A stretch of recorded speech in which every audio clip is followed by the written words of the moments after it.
First class was unusually calm.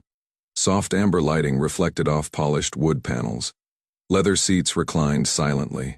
Champagne glasses chimed gently as flight attendants moved with practiced grace. This was the cabin of comfort, money, and unspoken status. Then Ozzy Osbourne stepped in. No security, no entourage, no announcement. Just a man in black jeans, a worn leather jacket, and a silver cross necklace resting openly against his chest. He moved slowly down the aisle, nodding politely, taking his seat by the window like any ordinary passenger. Most people barely noticed him, but one person did. A flight attendant froze for half a second, her eyes locking onto the necklace. They didn't move away. Instead, they narrowed. She leaned toward another attendant and whispered something under her breath. The second attendant glanced at Ozzy, then back at the necklace, then gave a subtle nod. Moments later, the first attendant approached. Her smile was professional, but tight. "Sir," she said, her tone polite, but noticeably cold. "May I speak with you for a moment?" Ozzy looked up, slightly confused. "Sure." She gestured discreetly toward his chest. "First class does have a dress standard." Ozzy blinked. "All right." Her finger hovered near the necklace. "That type of accessory may be considered inappropriate for this cabin." The word inappropriate landed hard. A nearby passenger lifted his head. Another paused mid-sip. A quiet ripple of attention spread through the cabin. Ozzy instinctively reached up and touched the necklace, his fingers resting on the familiar metal. "It's just jewelry," he said calmly. The attendant folded her arms. "We aim to keep all guests comfortable." There it was, the unspoken judgment. Ozzy glanced around. Eyes were on him now. Some curious, some uneasy, some quietly agreeing with her. He said nothing. No argument, no protest. Just silence. The engines hummed. The cabin felt smaller. Tighter, Ozzy leaned back in his seat, still holding the necklace between his fingers, his expression unreadable. No one on that plane knew it yet. But in a few minutes they would all wish this moment had gone very differently. Because what Ozzy did next changed everything. Ozzy didn't argue. He didn't raise his voice. He didn't even look offended. Instead, he offered a small, almost tired smile and leaned back into his seat, as if he'd been here before. Because he had. "I've worn this necklace my whole life," he said calmly. Not defensively. Not proudly. Just honestly. The flight attendant exhaled sharply, clearly unimpressed. "Sir," she replied, lowering her voice, but sharpening her tone, "I'm asking you to remove it. Otherwise, we'll have to relocate you to another cabin." The word relocate landed like a slap. That got attention. A businessman too rose up, subtly raised his phone, pretending to check a message while angling the camera toward Ozzy. Across the aisle, a woman paused her audiobook and slowly pulled out an earbud. Conversations died mid-sentence. Ozzy felt it immediately. The weight of eyes, the kind that don't see a person, only a problem. He glanced around the cabin.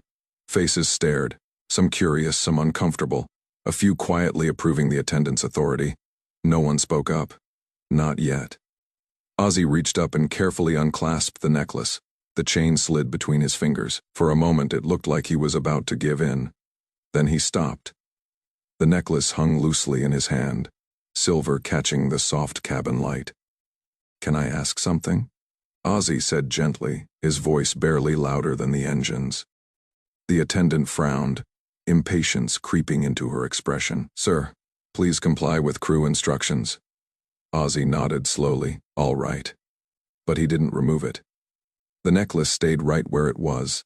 That hesitation changed everything. A low murmur moved through first class.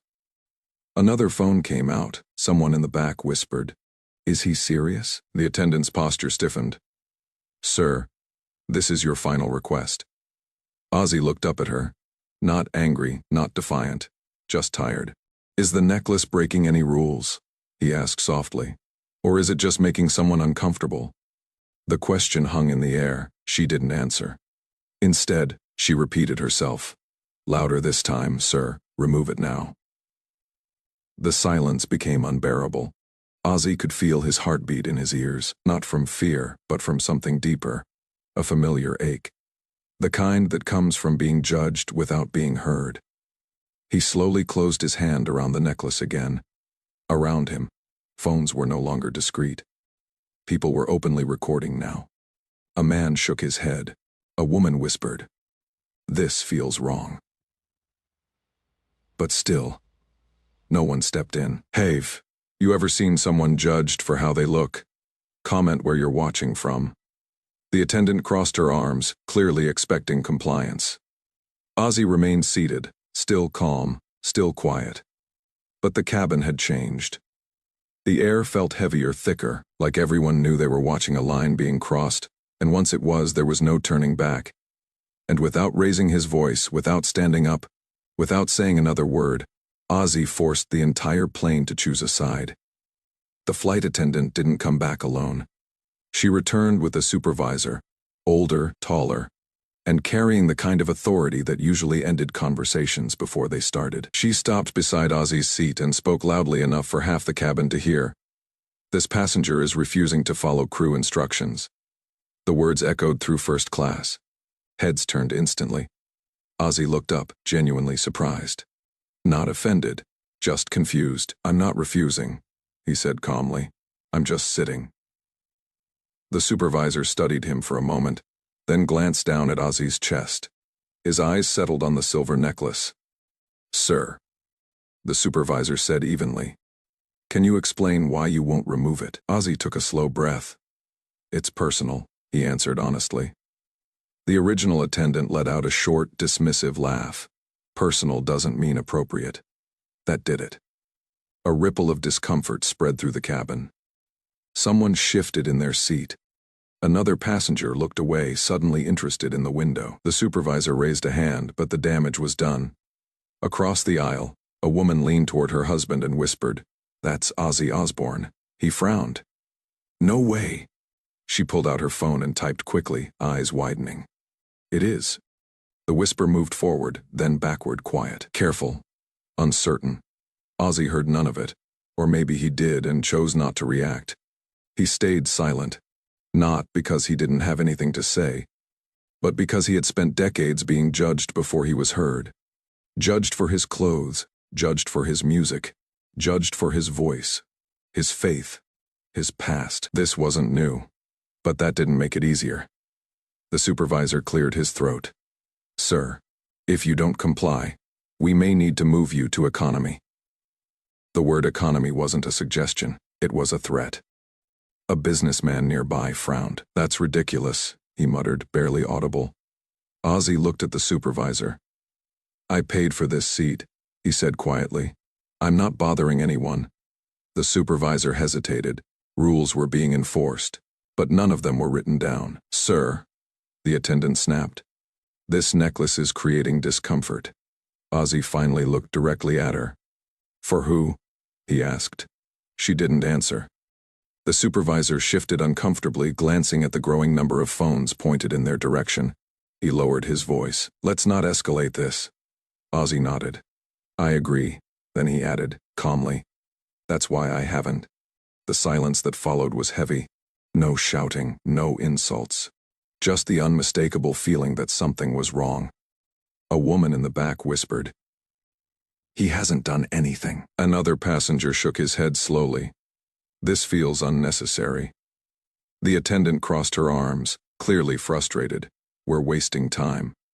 Ozzy leaned back in his seat, the necklace still resting against his chest, untouched. "I've been on thousands of flights," he said quietly. "No one's ever had a problem before." The supervisor looked at him more carefully now, not at the necklace, but at his face, at the calm, at the restraint. Something didn't add up. The attendant opened her mouth to speak again, but the supervisor raised his hand. "Give me a moment," he said. He stepped away, pulling out his phone. The cabin held its breath, because everyone could feel it now. This wasn't about a necklace anymore, and whatever came next would change the flight forever. It was the youngest flight attendant who noticed first. She had been standing near the galley, watching quietly, trying not to stare. At first, she thought it was just another tense passenger situation, but something about the man in the leather jacket felt familiar. She looked again, then froze. Her eyes widened, and she sucked in a breath so sharply the supervisor turned. She leaned in close, lowering her voice to a whisper that barely carried over the hum of the engines. "I think that's Ozzy Osbourne." The supervisor blinked, confused. "What?" "The rock star," she added, a nervous laugh slipping out. "Like the Ozzy Osbourne." He frowned and glanced back at Ozzy. Really looked at him this time. The posture, the calm, the face that somehow felt both ordinary and legendary. "That can't be right," he muttered. But doubt had already crept in. Behind them, a passenger across the aisle had overheard. "Ozzy," he whispered. His seatmate pulled out her phone. Fingers flew across the screen. Her eyebrows shot up. "Oh my God," she breathed. "It is him." The change was instant, heads tilted. Whispers rippled through first class like a sudden breeze. "That's Ozzy Osbourne." "No way." "Are you serious?" Phones weren't just recording anymore. They were confirming. Faces shifted. Curiosity turned into shock. Shock turned into disbelief, and disbelief slowly transformed into something closer to embarrassment. The supervisor felt it too. He straightened his jacket, suddenly aware of how many eyes were watching. Not just Ozzy now, but him. The original flight attendant, however, refused to budge. "That doesn't change policy," she said firmly, her voice louder than necessary.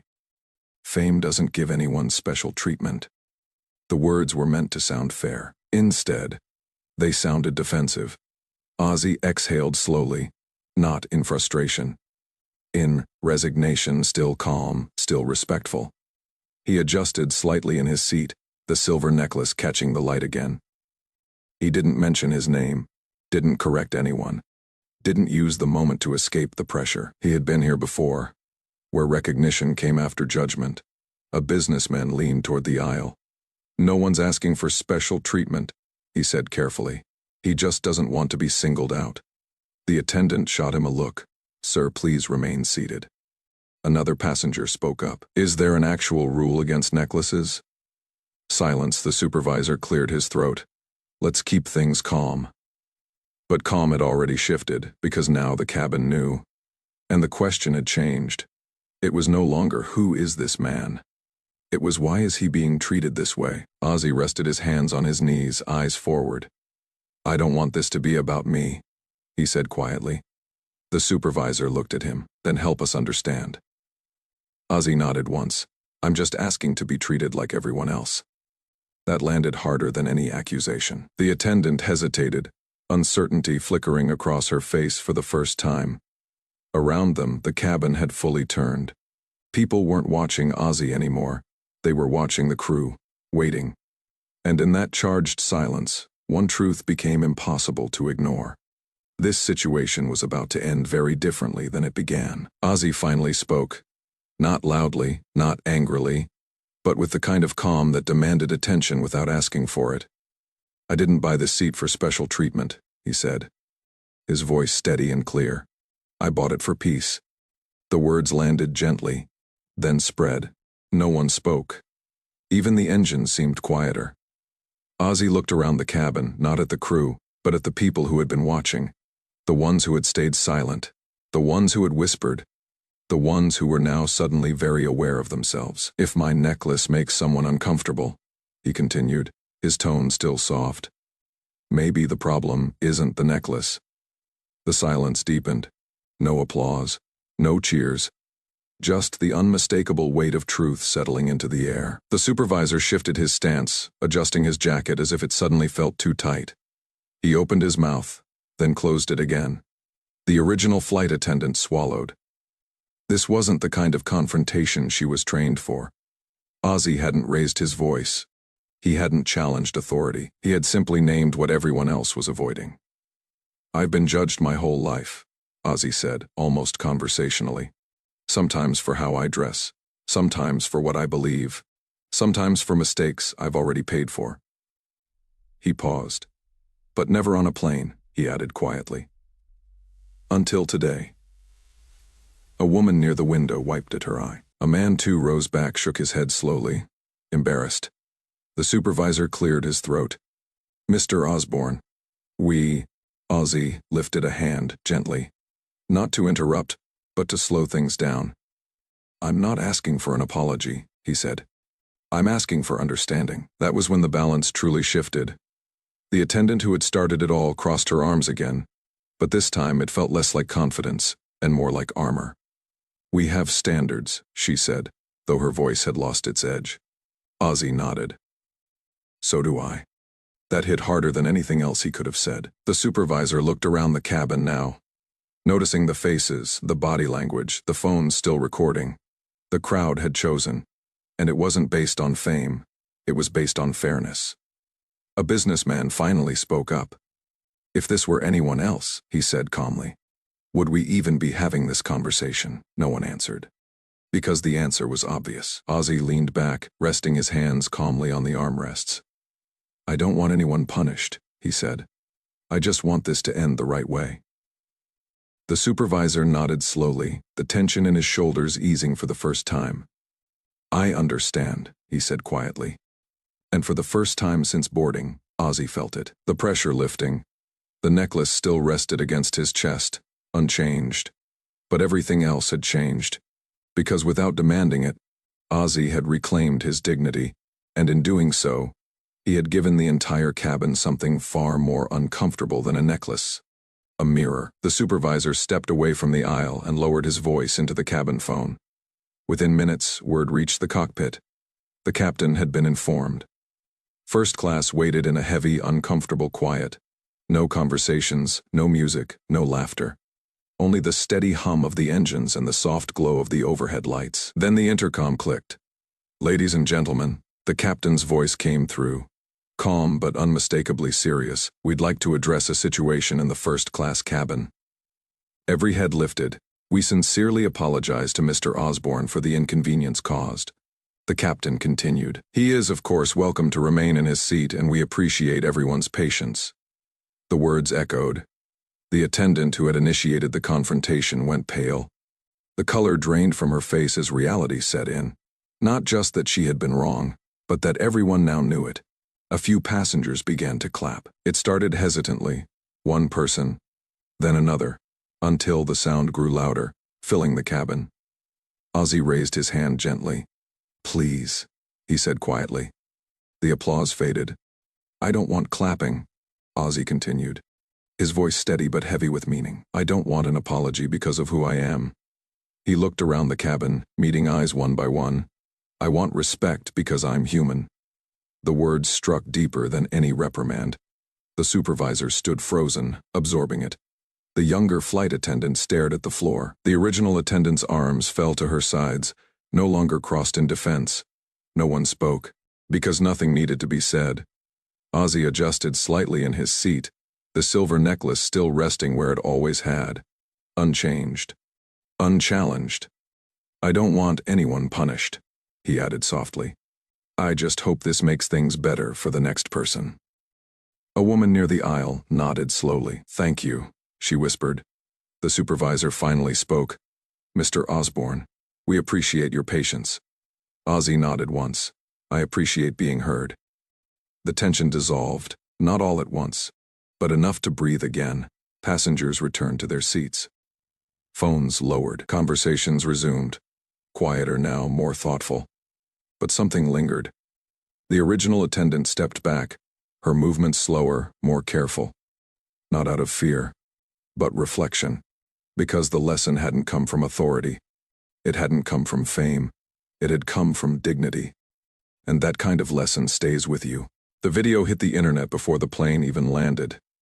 By the time the wheels touched the runway, clips of the moment were already spreading across social media, shared, reposted, debated, and dissected by millions.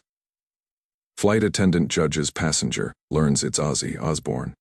That headline appeared everywhere. Some called it a lesson in humility. Others called it a failure of professionalism. Many called it a reminder of how easily people are judged by appearance. But the loudest voice in the conversation wasn't angry. It was calm. In a short interview the following day, Ozzy was asked how he felt about the situation. He didn't blame anyone. He didn't demand consequences. He didn't even mention his name. "Don't judge people by how they dress," he said simply. "You never know their story." That quote traveled farther than the video. Comment sections filled with personal stories. People who had been judged at airports, in restaurants, in stores, in public places just for looking different. Thousands shared moments they had stayed silent. Others admitted they had once been the ones doing the judging. The airline released a statement promising additional training. But Ozzy didn't comment on that, because for him, the point had already been made. Respect isn't about status. It isn't about money. It isn't about fame. It's about how you treat someone before you know who they are. The original video ended without drama. No shouting, no insults, no victory lap. Just a man sitting quietly in his seat, necklace still resting against his chest, choosing dignity over ego. And that's why it resonated. Because anyone could imagine themselves in that seat. The story didn't belong to Ozzy anymore. It belonged to everyone who had ever been judged without being heard. If you believe respect should come before status, type respect in the comments and subscribe for more powerful stories.